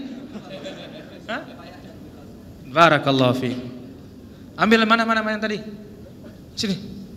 Hadiah. Ya. Baik. Dzunnurain wal hijratain. Dzunnurain, dia dapat cahaya, 2 cahaya. Ini tidak dimiliki oleh sahabat siapapun para jamaah. Dinikahkan dengan siapa? Ummu Kalthum dan Ruqayyah dan Ummu Kalthum. Wal hijratain. Beliau hijrah 2 kali. Kemana dan kemana? Siapa yang bisa jawab? Kali ini langsung baju kaos.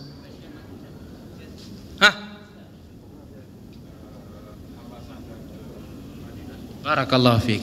Ke Habasyah dan ke Madinah. Termasuk min muhajiratil ula. Orang yang pertama kali hijrah ke Habasyah ini. Utsman ibn Affan bersama istrinya. Barakallahu fikum. Taib.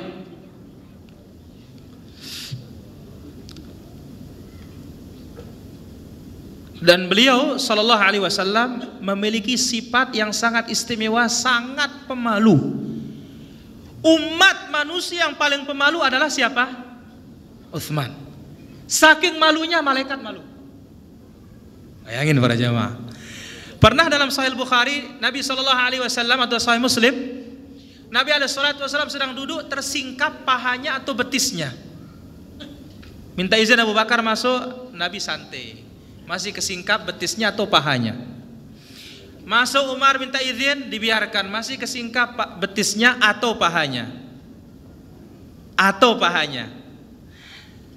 Minta izin Utsman, langsung Nabi bergegas, siap-siap. Aisyah tanya, ya Rasulullah, loh Abu Bakar masuk, engkau biasa-biasa aja. Umar masuk, engkau biasa-biasa saja. Utsman masuk, engkau siap-siap katanya. Apa jawaban Nabi SAW?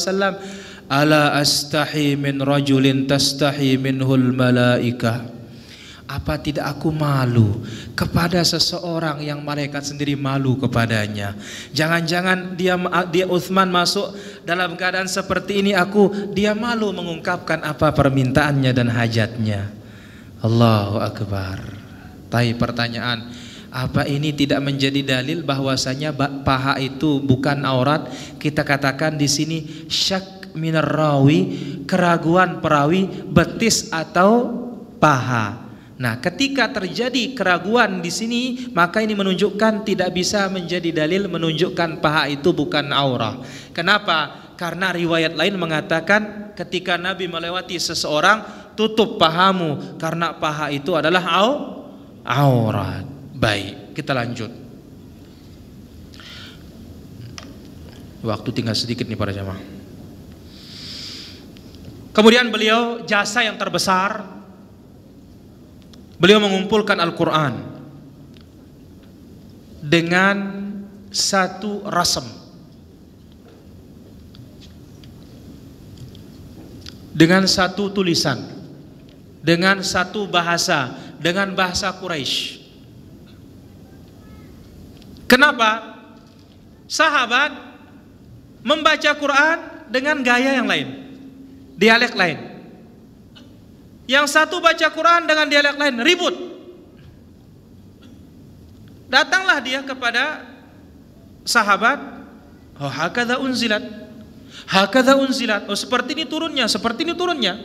Nah begitu zaman Utsman, karena terjadi banyaknya orang luar Arab masuk Islam, banyak kampung-kampung Arab masuk Islam, sehingga dalam membahasakan Quran itu, dan itu datang memang dari wahyu Allah Subhanahu wa taala dengan bahasa yang mereka yang ada.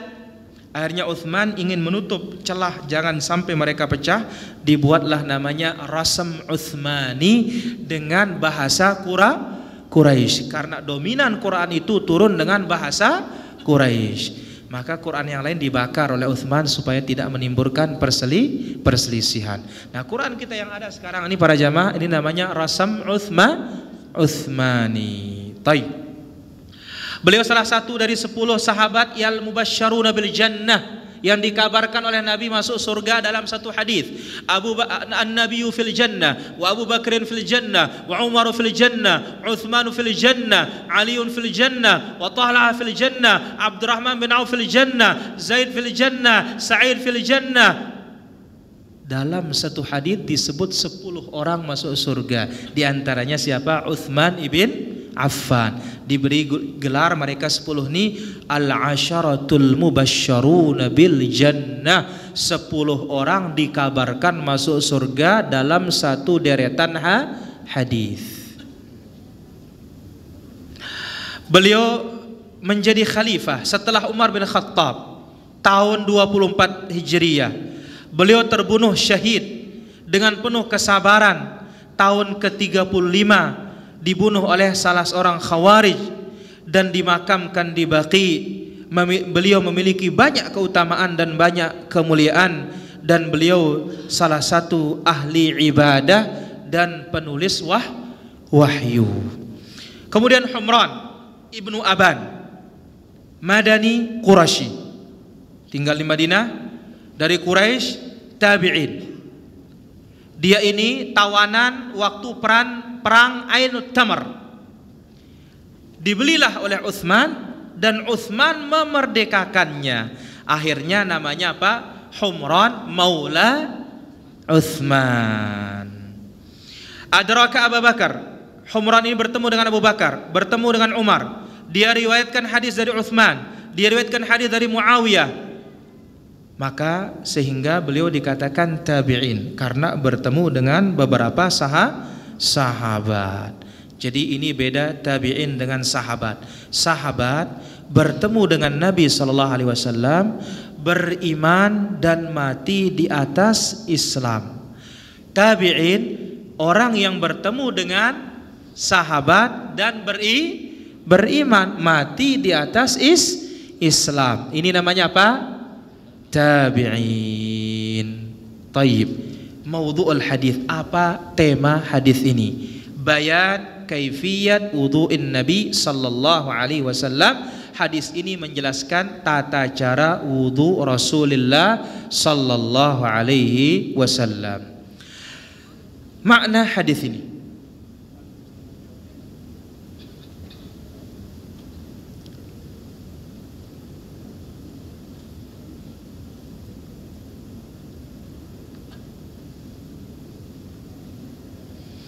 makna hadis ini,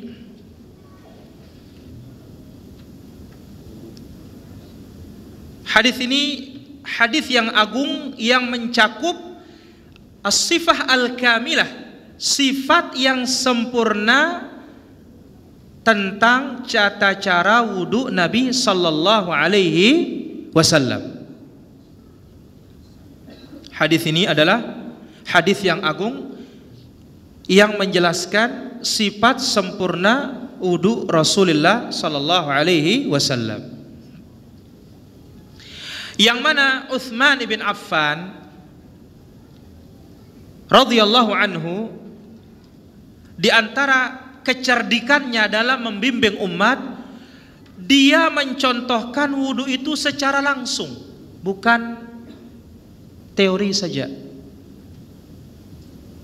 Langsung dipraktikkan. Ambilkan saya air, langsung wudu. Sebagaimana Rasulullah sallallahu alaihi wasallam. Pernah Rasulullah sallallahu alaihi wasallam salat di mana? Di atas mimbar. Salat di atas mimbar. Tangga ketiga Nabi berdiri, Allahu Akbar, ruku, sami Allah liman hamidah. Begitu mau sujud mundur, turun ke bawah, sampai ke dasar mimbar, sujud, duduk antara dua sujud, selesai sujud bangun naik lagi. Dan ini dalil apa para jamaah?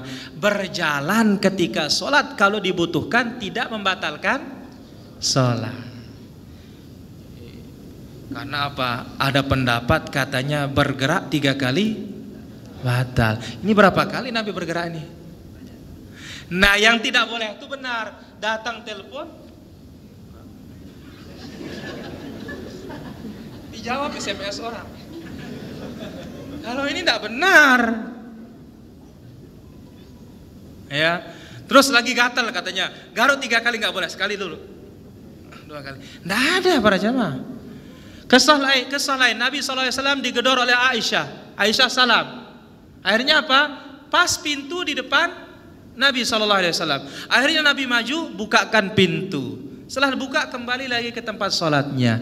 Jadi berjalan yang dibutuhkan dengan praktik ini menunjukkan boleh.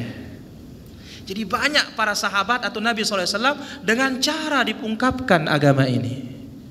Salah satunya ini praktik berwudu. Kita lanjutkan makna hadis ini.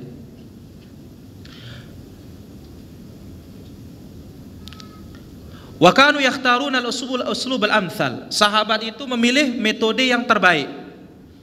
Apa itu? At-ta'lim bil fi'il. Pendidikan dengan praktik. Karena dengan praktik lebih cepat dipahami, lebih detail diperhatikan, dan lebih mengena di jiwa. Oleh karena itu Amirul Mukminin Utsman bin Affan radhiyallahu anhu minta air wudu, mengajarkan umat sifat wudu Nabi sallallahu alaihi wasallam. Dan perhatikan para jamaah, para sahabat selalu menyandarkan perbuatan mereka kepada siapa? Rasul sallallahu alaihi wasallam. Beda dengan kita sekarang. Kalau sekarang apa? Menurut saya, ya, mentoknya apa?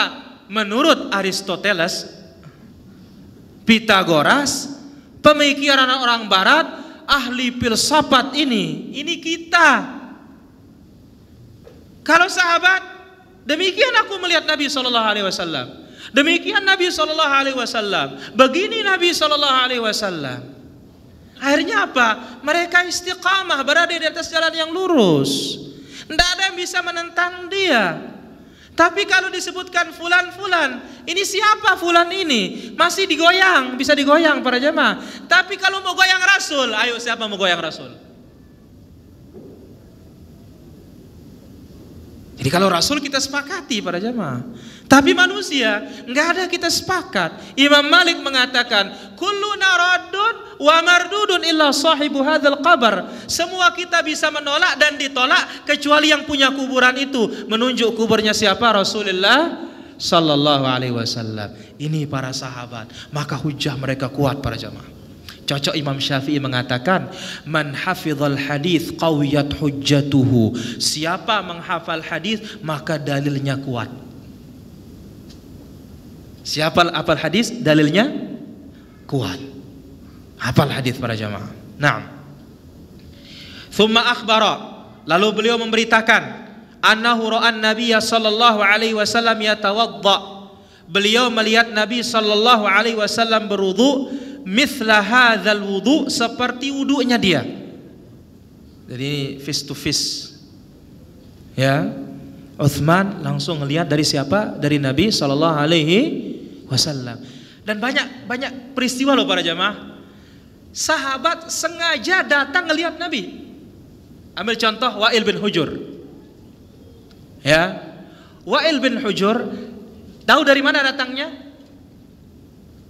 Dari Yaman, jalan kaki, kemudian hampir ketangkap menjadi budak lagi. Ya zaman dahulu kalau sudah dibegal, selesai, jual budak meskipun dia merdeka. Itulah kisah yang terjadi kepada anak angkat yang sudah diangkat oleh Rasul, lalu dibatalkan oleh Allah. Siapa itu? Zaid ibn Harithah.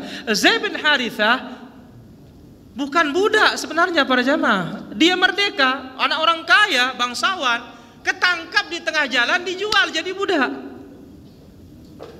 Nah, Wa'il bin Hujur datang dari Yaman, jalan kaki dengan salah seorang sahabat. Ketangkap di jalan. Sahabat yang satu mengatakan, siapa ini katanya?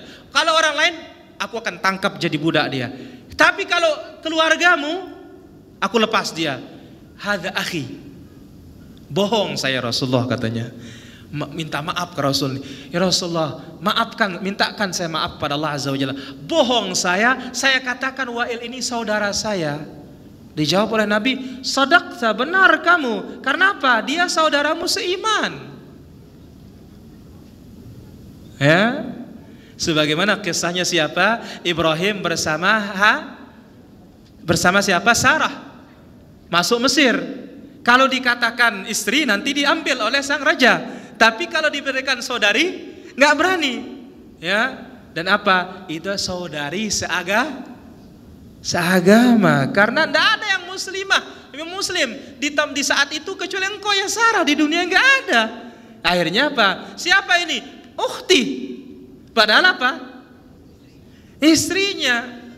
Ya, maka nggak boleh bilang kepada istri kita, ya ukhti, hai saudariku, nggak boleh. Ya. Nah, Wa'il mengatakan apa? La anzuranna ila salati Rasulillah sallallahu alaihi wasallam.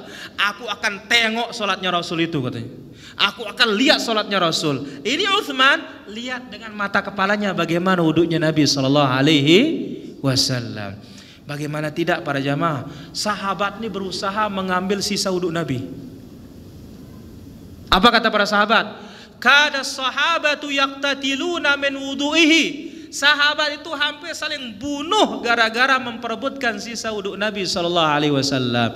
Ini khusus wudhu Nabi. Ya, nggak ada yang memperebutkan wudhunya keluarga Nabi. Nggak ada. Ali bin Abi Thalib, ya kan kerabat sekali dengan Nabi SAW. Apanya coba? Menantunya. Kemudian lahir Hasan dan Husain.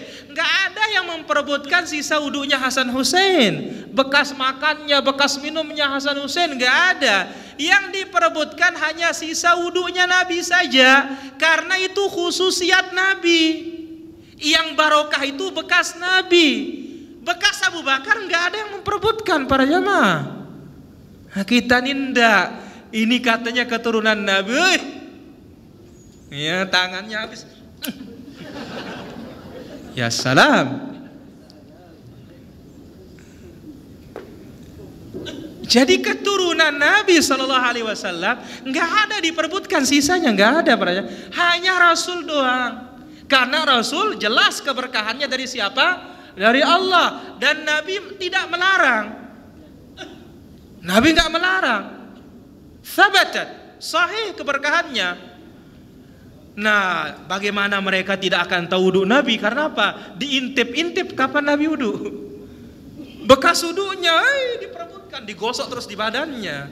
Tapi kalau bekas wudhu saya, mau dapat apa antum para jamaah? Atau siapapun dari manusia ini? Abu Bakar manusia paling mulia setelah Rasul, nggak ada yang memperebutkan bekas wudhunya, nggak ada. Ali bin Abi Thalib, Al-Hasan wal Husain yang sangat dekat dengan Rasulullah SAW, Fatimah radhiyallahu anha wardaha wa nabiha, nggak ada yang memperebutkan bekas-bekas mereka. Tapi memang sikap kita ini terlalu gulu. Ini cocok dikatakan ekstrim para jamaah. Ya, sikap berlebih-lebihan. Nah, kalau sahabat lihat cara wudhu Nabi SAW, bekas wudhunya diambil, sahih. Nabi biarkan. Yang tidak benar dilarang oleh Nabi. Contoh, ini sedikit kita masalah akidah penting para jamaah. Itu ada anak-anak kecil memukul rebana di hari Lebaran. Apa kata anak kecil, anak-anak perempuan ini? Wa fina nabiyyun ya'lamu ma fi ghadin. Di tengah-tengah kita ada seorang nabi yang mengetahui apa yang terjadi besok. Nah, perhatikan nih ucapan nih para jamaah. Di tengah-tengah kita ada seorang nabi yang mengetahui apa yang terjadi besok. Berarti apa? Ilmu gaib. Apa jawaban Nabi SAW? Da'i hadza, quli biqauliki. Tinggalkan ucapan ini. Tidak ada yang tahu besok kecuali Allah Subhanahu wa taala. Yang salah diluruskan oleh Nabi SAW. Ini sahabat Utsman langsung lihat bagaimana cara wudhu Nabi, sehingga dia praktikkan. Di akhir wudhu dia mengatakan, seperti inilah wudhu Nabi SAW. Thumma akhbara, lalu diberitakan, anna man fa'ala dzalik, siapa melakukan wudhu seperti itu, thumma shalla rak'atain, lalu salat berapa rakaat? 2 rakaat. La yuhadditsu fihi hima nafsahu bi kharijin an salatihi, tidak ada terbayang luar sholat di dalam sholatnya, semuanya fokus. Sekarang bagaimana mau fokus ibadah, fokus sholat para jamaah? Ya berusaha memahami yang kita baca, minimal hayati bacaan. Kalau tidak tahu maknanya, itu caranya khusyuk. Ya. Kemudian, ghufira lahu ma taqaddama min dzambihi, Allah akan ampuni dosa-dosanya yang telah lalu. Jaza'an lahu ala husni wudu'ihi, sebagai balasan baginya karena wudunya baik, wa salatihi, salatnya baik, wa mujahadatihi nafsihi, karena dia berusaha menundukkan jiwanya tatkala salat, jangan keliling kemana-mana. Karena kita ini biasanya kalau sudah masuk salat yang tidak pernah diingat jadi diingat. Ini bahaya salat ini para jamaah. Sampai Nabi mengatakan apa? Innal abda la yansarifu min salatihi ma yuktabu lahu min salati illa usyruha. Seorang hamba keluar dari salatnya yang tercatat pahalanya 1/10. Au tus'uha 1/9, au thumnuha 1/8, au sub'uha 1/7, au sudusuha 1/6, au khumsuha 1/5, au rubu'uha 1/4, au thuluthuha atau 1/3, au nisfuha, paling banyak kita dapat setengah. Kalau pahala 27 derajat insya Allah tidak ada masalah. Cuma zat sholat kita sendiri, kalau kita dapat pahala paling banyak setengah. Kembali apa? Kembali kepada kekhusyuan itu. Dan khusyuk ini di hati para jamaah. Apa kata ulama salaf? Lau khasha'at qalbuhu la khasha'at jawarihuhu. Andai kata hatinya khusyuk, akan khusyuk juga anggota badannya. Baik, saya kira demikian pengajian kita pada kesempatan hari ini. Insyaallah faedahnya pada pertemuan yang akan datang. Semoga bermanfaat. Wallahu ta'ala a'la wa alam. Walhamdulillahi rabbil alamin. Kita bisa mengambil sekian hadis para jamaah. Taib kita ambil beberapa pertanyaan. Bagaimana membersihkan kotoran bayi atau orang tua? Tentu dengan tisu basah. Apakah jumlahnya ganjil juga? Kita katakan ganjil, tentu itu yang lebih utama karena mirip dengan batu sekalipun lebih bersih dari batu. Yang jelas bukan ma'iat, bukan barang cair. Tisu ini adalah barang yang sifatnya keras, berbeda dengan air. Maka lebih utama tetap ganjil. Minimal 3, maksimalnya enggak ada. Cuma kalau banyak tentunya mubazir saja. Hadza huwa wallahu taala ala wa alam. Tapi kalau dibutuhkan banyak tidak ada masalah. Ya. Lalu bagaimana mensucikan air kencing bayi yang hanya minum air ASI saja? Ini tadi pagi kita bahas. Nabi SAW menjelaskan apa? Yurashu min baul jariyati atau yughsalu min baul jariyati wa yurashu min baul ghulam. Bayi wanita masih menyusu ini tetap dibilas.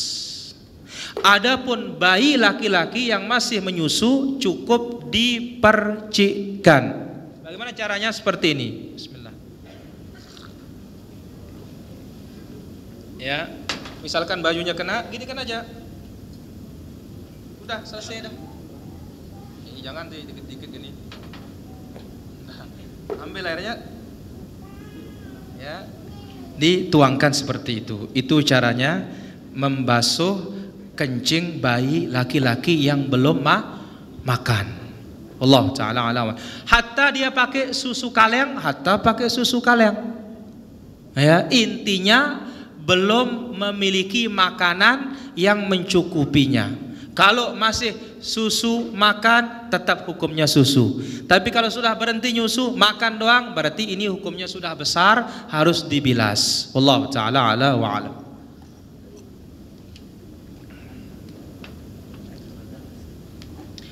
Apakah ada penyakit yang menular?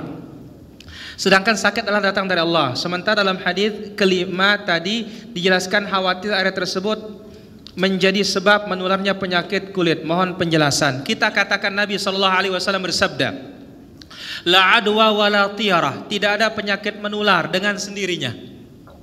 Wala tiarah, tidak ada pula tiarah, pesimis dengan suara burung. Ya, burung gagak orang mati, burung hantu ada hantu. Ya, kemudian angka berapa? 13. Yang penting gaji 13. Oke.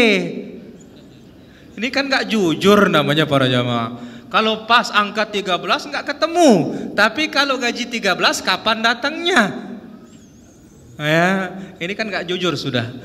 Baik. Kita katakan itu satu hadis. Hadis yang lain Nabi SAW bersabda, "Fir minal majdhum firaraka minal asad." Larilah engkau dari orang yang terkena kusta sebagaimana engkau lari dari macan atau dari singa. Ada kontradiksi sepertinya ini. Hadis satu mengatakan tidak ada penyakit menular. Hadis satu mengatakan lari dari orang yang terkena kusta. Digabungkan oleh para ulama kita, keyakinan jahiliyah penyakit itu menular dengan sendirinya. Lalu Nabi jawab, Allah jawab, wa man ya'dul awwal. Loh, kalau memang penyakit itu menular dengan sendirinya, siapa yang menularkan pertama kali? Yang menulari pertama kali kena itu siapa? Taib, kenapa disuruh lari? Ini untuk menjaga akidah. Jangan-jangan pas mendekat dari orang kusta itu dia terkena, oh gara-gara saya dekat makanya saya kena. Bukan gara-gara takdir Allah. Maka yang benar sikap kita para jamaah, kita menghindar dari yang menular. Dan kita yakini dia menular karena Allah. Kita menghindari ini supaya menjaga akidah kita. Jangan-jangan, wah gara-gara saya dekat tadi pantesan saya muntaber ini, ternyata dia muntaber. Lupa Allah Subhanahu wa taala. Hadza huwa wallahu taala ala wa alam. Jika anjing menjilat kulit, haruskah dibasuh 7 kali dengan tanah juga atau dibasuh dengan air saja? Kalau kulit cukup dengan air saja, tidak perlu menggunakan tanah. Lebih-lebih mungkin digigit kita. Biasanya anjing digigit sambil jilat. Maka apa? Dengan tanah mungkin kurang bagus akibatnya, terkena infeksi. Maka cukup dengan air, tidak ada masalah. Karena tidak, sebagian para ulama mengatakan tidak bisa dianalogikan ke tempat lain, cukup sekedar bejana saja yang 7 kali tersebut. Allah Ta'ala ala wa alam. Apakah liur kucing termasuk najis? Kebetulan saya memelihara kucing di rumah untuk mengusir tikus. Kalau kucing tidak, meskipun kotorannya najis. Nabi SAW bersabda waktu ditanya tentang al-hir kucing, innaha minat tawafina alaikum, innaha laysa binajis. Dia tidak najis, dia ibarat para pembantu yang mengelilingi kalian. Hadza huwa wallahu ta'ala ala wa alam. Tadi menyebutkan tidak boleh mandi di air tergenang. Lalu bagaimana dengan kolam renang? Kalau kolam renang kan bukan tergenang itu. Ada sirkulasi. Kalau nggak pakai sirkulasi, cepat mati orang. Ya. Kenapa? Sekian orang banyak masuk tanpa ada filter racun loh para jamaah. Ya, dan ini banyak kasus. Tidak ada sirkulasi, cepat orang pingsan, lelah dan semisalnya. Hadza huwa wallahu ta'ala ala wa alam. Apakah wanita yang sedang berhalangan atau haid tetap perlu berwudu sebelum tidur, dan bagaimana adab membaca Al-Qur'an yang benar untuk wanita yang sedang berhalangan? Kita katakan wanita haid tidak menghalanginya untuk berwudu. Hanya dia terhalang untuk sholat, dia terhalang untuk puasa, dia terhalang untuk memegang mushaf. Adapun membaca mushaf dengan dia berwudu tidak ada masalah, tapi tidak pakai berwudu makruh. Ya, bidalil, dengan dalil apa? Nabi kencing disalami, Nabi nggak mau jawab salam. Lalu begitu Nabi selesai berwudu, Nabi jawab salam sahabatnya, dan Nabi mengatakan, tadi saya tidak menjawab salammu, saya benci menyebut nama Allah dalam keadaan tidak bersuci. Kalau salam saja zikir, Nabi tidak suka menjawab tanpa berwudu, apalagi Al-Qur'an. Hadza huwa wallahu ta'ala ala wa alam. Apakah bisa berwudu mengusap kepala mengikuti alur rambut, misalnya belah tengah atau pinggir? Bagaimana praktiknya? Nabi ikut kita atau kita ikut Nabi? Nah, kan itu pertanyaannya para jamaah. Ya, Nabi ikut rambut kita atau ikut Nabi sallallahu alaihi wasallam? Kaidahnya tetap kita ikut Nabi sallallahu alaihi wasallam. Mau belah kemana, ke belah kemana, tetap cara Nabi itu kita pergunakan. Hadza huwa wallahu ta'ala ala wa alam. Saya mempunyai nenek yang sedang stroke, syafahullah. Sehari-hari nenek saya perlu bantuan untuk duduk, berbaring dan termasuk bersuci untuk sholat. Karena keadaan nenek saya yang sangat lemah, orang tua hanya mentayamumkan nenek saya untuk sholat. Saya pernah membaca di salah satu situs sunnah bahwa sebaiknya tetap ditolong untuk berwudu dengan air, karena tidak memberi efek negatif atau memperparah penyakit nenek saya. Orang tua juga mengetahui hal ini, tetapi orang tua saya tetap mentayamumkan karena tayamum lebih mudah untuk dilakukan. Bagaimana pendapat Ustadz? Apakah hal ini dilakukan oleh orang tua saya sesuai dengan syariat?